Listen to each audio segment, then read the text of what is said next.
ಪ್ರಭು ಕ್ರಿಸ್ತರಲ್ಲಿ ಆತ್ಮೀಯ ಸಹೋದರ ಸಹೋದರಿಯರೇ, ಆಗಮನ ಕಾಲದ ಮೂರನೆಯ ಭಾನುವಾರದಲ್ಲಿ ನಾವಿದ್ದೇವೆ. ಆಗಮನ ಕಾಲದ ಮೊದಲೆರಡು ಭಾನುವಾರಗಳು ಪ್ರಭುವಿನ ಅಂತಿಮ ಆಗಮನದ ಬಗ್ಗೆ ತಿಳಿಸಿದರೆ, ಕೊನೆಯ ಎರಡು ಭಾನುವಾರಗಳು ಕ್ರಿಸ್ತನ ಜನನದ ಬಗ್ಗೆ ನಮಗೆ ತಿಳಿಸುತ್ತೆ. ಪ್ರಿಯರೇ, ಆಗಮನ ಕಾಲದ ಮೂರನೆಯ ಭಾನುವಾರವನ್ನು ಲತೀನ್ ಭಾಷೆಯಲ್ಲಿ ಗೌದತೆ ಎಂದು ಕರೆಯುತ್ತಾರೆ. ಗೌದತೆ ಭಾನುವಾರ ಎಂದರೆ ಸಂತೋಷದ, ಸಂಭ್ರಮದ ಭಾನುವಾರ ಎಂದು ಅರ್ಥ. ಏಕೆ ಧರ್ಮಸಭೆ ಇಂದು ನಮ್ಮನ್ನು ಸಂಭ್ರಮಿಸಲು, ಸಂತೋಷಿಸಲು ಆಹ್ವಾನಿಸುತ್ತಾ ಇದೆ?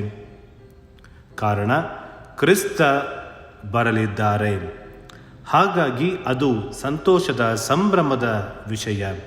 ಹಾಗಾಗಿ ಕ್ರಿಸ್ತನ ಆಗಮನಕ್ಕಾಗಿ ಧರ್ಮಸಭೆ ನಮ್ಮನ್ನು ಸಂಭ್ರಮಿಸಲು ಕರೆ ನೀಡುತ್ತಾ ಇದೆ. ಇಂದು ಪೀಠದ ಬಳಿ ಇರುವ ಆಗಮನ ಗುಚ್ಛದಲ್ಲಿ ಗುಲಾಬಿ ಬಣ್ಣದ ಮೇಣದ ಬತ್ತಿಯನ್ನು ಉರಿಸಲಾಗುವುದು ಮತ್ತು ಗುರುಗಳು ಕೂಡ ಗುಲಾಬಿ ಬಣ್ಣದ ಪೂಜಾ ವಸ್ತ್ರವನ್ನು ಧರಿಸುತ್ತಾರೆ. ಕ್ರಿಸ್ತನ ಬರುವಿಕೆ ಸಂತೋಷ, ಸಂಭ್ರಮದ ಸಂಗತಿ ಎಂದು ಈ ಆರಾಧನಾ ವಿಧಿ ನಮಗೆ ಇಂದು ನೆನಪಿಸುತ್ತೆ. ಪ್ರಿಯರೇ, ಇಂದಿನ ಮೊದಲನೆಯ ವಾಚನವನ್ನು ಜೆಫಾನಿಯ ಪ್ರವಾದಿಯ ಗ್ರಂಥದಿಂದ ಆಲಿಸುತ್ತೇವೆ. ಪ್ರವಾದಿ ಜೆಫಾನಿಯನು ತನ್ನ ಕೇಳುಗರಿಗೆ ಹೇಳುವುದೇನೆಂದರೆ, ದೇವರು ನಿಮ್ಮ ಮೇಲಿದ್ದ ದಂಡನೆಯ ತೂಗುಗತ್ತಿಯನ್ನು ನಾಶಗೊಳಿಸಿ ನಿಮ್ಮನ್ನು ಅರುಷದ ಕಡಲಿನಲ್ಲಿ ತೇಲಿಸಲಿದ್ದಾರೆ.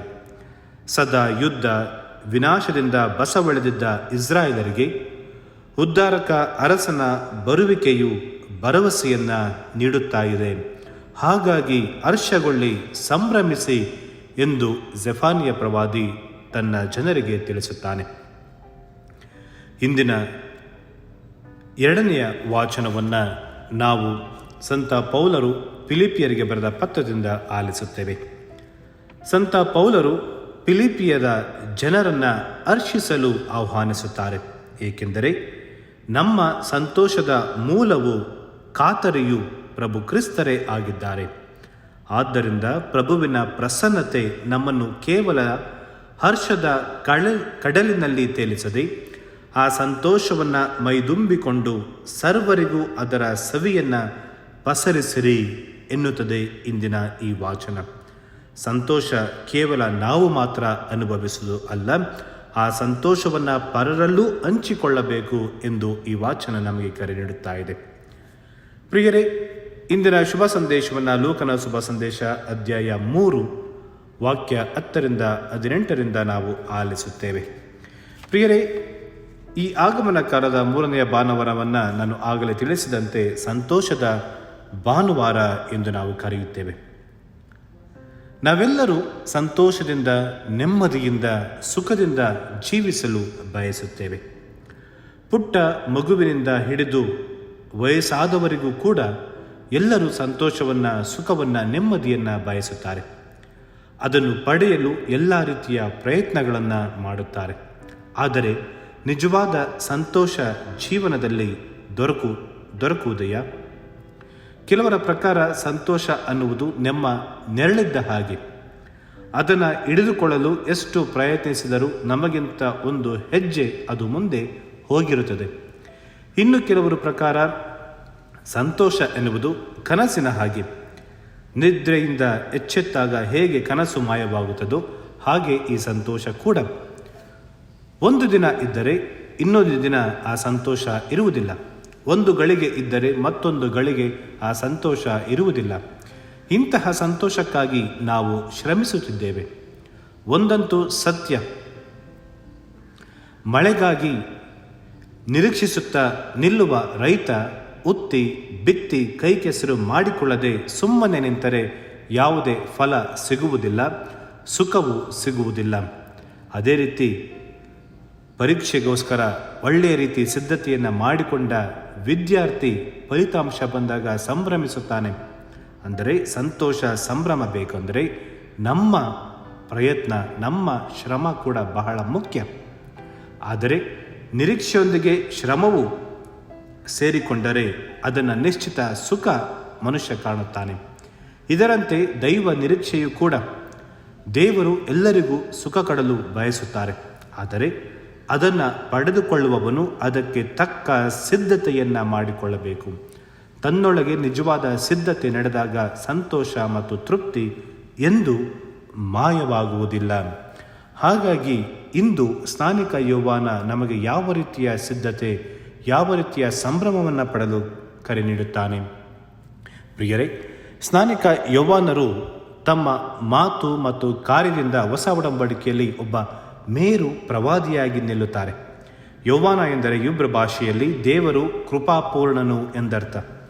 ಇತಿಹಾಸಕಾರ ಜೋಸೆಫುಸ್ ಈತನ ಪ್ರಕಾರ ಯೌವಾನರು ತಮ್ಮ ಪಾಪ ಕ್ಷಮೆಯ ಬೋಧನೆ, ಧೈರ್ಯ, ದಿಟ್ಟತನ ಮತ್ತು ದೀಕ್ಷಾಸ್ನಾನದ ಮೂಲಕ ಅನೇಕ ಜನರನ್ನು ತನ್ನೆಡೆಗೆ ಸೆಳೆಯುತ್ತಾರೆ. ಒಂದು ಸಮಯದಲ್ಲಿ ಸ್ನಾನಿಕ ಯೌವಾನರು ಯೇಸು ಕ್ರಿಸ್ತರಿಗಿಂತ ಪ್ರಬಲ ಹಾಗೂ ಪ್ರಮುಖ ವ್ಯಕ್ತಿಯಾಗಿ ಗೋಚರಿಸಿದರು ಎನ್ನುತ್ತಾನೆ. ಸ್ನಾನಿಕ ಯೌವಾನರ ಬೋಧನೆಯ ಪ್ರಮುಖ ಅಂಶ ಪರಿವರ್ತನೆ, ಮನಪರಿವರ್ತನೆ ಮತ್ತು ನಮ್ಮ ಬಾಳಿನ ಸುಧಾರಣೆ. ಸ್ನಾನಿಕ ಯೌವಾನರು ಅಂದಿನ ಜನರಿಗೆ ಮೆಸ್ಸಾಯನ ಆಗಮನಕ್ಕೆ ಸಿದ್ಧರಾಗಿರಿ, ಮನ ಪರಿವರ್ತನೆ ಹೊಂದಿರಿ ಎಂದು ಬೆಂಗಾಡಿನಲ್ಲಿ ಕೂಗಿ ಬೋಧಿಸಿದರು. ಆ ಬೋಧನೆಯು ಶುಭವಾರ್ತೆಯಾಗಿತ್ತು, ಏಕೆಂದರೆ ಮೆಸ್ಸಾಯನ ಸಾಮ್ರಾಜ್ಯ ಮನ ಪರಿವರ್ತನೆ ಮತ್ತು ರಕ್ಷಣೆಯ ಸಾಮ್ರಾಜ್ಯವಾಗಿರಲಿದೆ ಎಂದು ಸ್ನಾನಿಕ ಯೌವಾನರು ಬೋಧಿಸಿದರು. ಮನ ಪರಿವರ್ತನೆ ಎಂದರೆ ಕೇವಲ ಈಗಾಗಲೇ ಮಾಡಿದ ಪಾಪಕ್ಕೆ ಮರುಗದೆ ನಮ್ಮ ನಡವಳಿಕೆಗಳನ್ನು ಸಂಪೂರ್ಣವಾಗಿ ಬದಲಾಯಿಸಿಕೊಳ್ಳುವುದಾಗಿದೆ. ಹಾಗಾಗಿ ಸ್ನಾನಿಕ ಯೌವಾನರು ತಮ್ಮ ಜನರಿಗೆ ಹಂಚಿ ಬಾಳಿದರೆ ಸಾಮಾಜಿಕ ನ್ಯಾಯ ಪ್ರಾಪ್ತಿಯಾಗುತ್ತದೆ ಎನ್ನುತ್ತಾರೆ. ಏಕೆಂದರೆ ತನಗೆ ಬೇಕಾಗಿರುವುದಕ್ಕಿಂತ ಹೆಚ್ಚಿದನ್ನು ಶೇಖರಿಸಿಕೊಂಡವನನ್ನು ದೇವರು ಕ್ಷಮಿಸಲಾರರು ಎನ್ನುತ್ತಾರೆ. ನೀವು ಮಾಡುವ ಕೆಲಸ ಕಾರ್ಯಗಳಲ್ಲಿ ಸಂಪೂರ್ಣ ನಿಷ್ಠೆ ಇರಲಿ. ಸುಂಕ ವಸೂಲಿ ಮಾಡುವವನು, ಸೈನಿಕರು ತಮ್ಮ ಕೆಲಸಗಳಲ್ಲಿ ಪ್ರಾಮಾಣಿಕತೆ ಮತ್ತು ನಿಷ್ಠೆಯನ್ನು ವ್ಯಕ್ತಪಡಿಸಲಿ ಎನ್ನುತ್ತಾರೆ. ಒಂದು ವೇಳೆ ನಾವು ಮಾಡುವ ವೃತ್ತಿಯಲ್ಲಿ ನಿಷ್ಠಾವಂತರಾಗಿರಲು ಸಾಧ್ಯವಾಗದಿದ್ದರೆ ಆ ವೃತ್ತಿಯನ್ನೇ ಬದಲಾಯಿಸಿದರೂ ನಮ್ಮ ಮೌಲ್ಯಗಳನ್ನು ನಾವು ಎತ್ತಿ ಹಿಡಿಯಬೇಕು ಎನ್ನುತ್ತಾರೆ. ಆದ್ದರಿಂದ ಮನಪರಿವರ್ತನೆ ಎಂದರೆ ನಮ್ಮ ಬಾಳಿನ ಸುಧಾರಣೆಯಾಗುವುದಾಗಿದೆ. ನಮ್ಮ ನಡವಳಿಕೆಯಲ್ಲಿ ನಾವು ಮಾಡಿಕೊಳ್ಳುವ ಸುಧಾರಣೆಯೇ ಪ್ರಭುವಿನೆಡೆಗೆ ನಾವು ಇಡುವ ಪ್ರಥಮ ಹೆಜ್ಜೆಯಾಗಿದೆ ಪ್ರಿಯರೇ. ಹಾಗಾಗಿ ಇಂದು ನಾವು ಗೌದತೆ ಭಾನುವಾರವನ್ನು ಆಚರಿಸಿಕೊಳ್ಳುವಾಗ ನಾವು ಕೇಳಿಕೊಳ್ಳಬೇಕಾದ ಕೆಲವು ಪ್ರಶ್ನೆಗಳಿವೆ. ನಾವು ನೈಜ ಸಂತೋಷದಿಂದ ಜೀವಿಸುತ್ತಿದ್ದೆಯೇ? ನಮ್ಮ ಕುಟುಂಬಗಳಲ್ಲಿ ನಿಜವಾಗಿಯೂ ಆ ಸಂತೋಷ ಸಡಗರ ಇದೆಯಾ?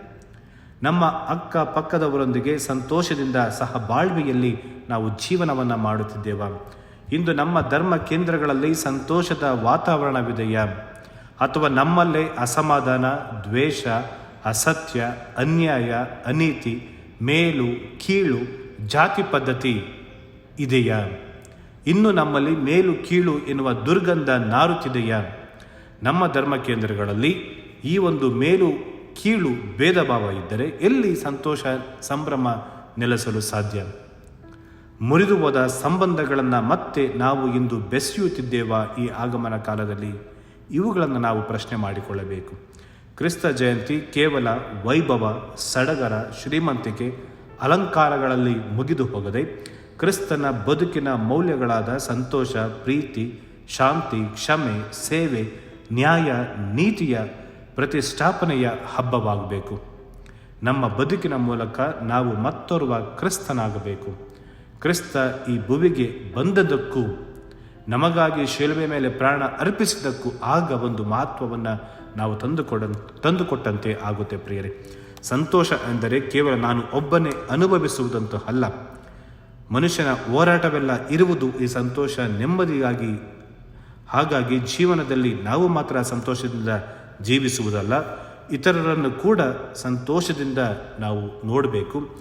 ಇತರರೊಂದಿಗೆ ನಮ್ಮ ಸಂತೋಷವನ್ನು ನಾವು ಹಂಚಿಕೊಳ್ಳಬೇಕು. ನಾವು ಮಾಡುವ ಕಾರ್ಯದಲ್ಲಿ, ನಾವು ನೆಲೆಸುವ ಸ್ಥಳಗಳಲ್ಲಿ ಆ ಸಂತೋಷವನ್ನು ಕಾಣಬೇಕು. ನಾವೆಷ್ಟೇ ಅನುಭವಿಸಿದರೂ ಸಂತೋಷವು ಪರರಲ್ಲಿ ಹಂಚಿಕೊಂಡಾಗ ಮಾತ್ರ ಆ ಸಂತೋಷಕ್ಕೆ ನಿಜವಾದ ಅರ್ಥ ಸಿಗುತ್ತೆ.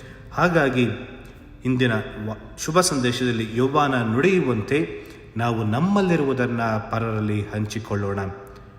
ನಮ್ಮಲ್ಲಿರುವ ಪ್ರೀತಿಯನ್ನು, ನಮ್ಮಲ್ಲಿರುವ ಮೌಲ್ಯಗಳನ್ನು, ನಮ್ಮಲ್ಲಿರುವ ವಸ್ತುಗಳನ್ನು, ದೇವರು ನಮಗೆ ನೀಡುವ ಅನುಗ್ರಹವನ್ನು, ಆಶೀರ್ವಾದವನ್ನು ಪರರೊಂದಿಗೆ ಹಂಚಿಕೊಂಡು ಈ ಹಬ್ಬದಲ್ಲಿ ಅವರೊಂದಿಗೂ ಕೂಡ ನಾವು ಸಂತೋಷದಿಂದ ಆಚರಿಸಿದಾಗ ಮಾತ್ರ ಈ ಕ್ರಿಸ್ತ ಜಯಂತಿಗೆ ಒಂದು ಮಹತ್ವವನ್ನು ನಾವು ತಂದುಕೊಟ್ಟಂತೆ ಆಗುತ್ತೆ. ಹಾಗಾಗಿ ಈ ವರಗಳಿಗಾಗಿ ನಾವು ಭಕ್ತಿಯಿಂದ ಪ್ರಾರ್ಥಿಸೋಣ.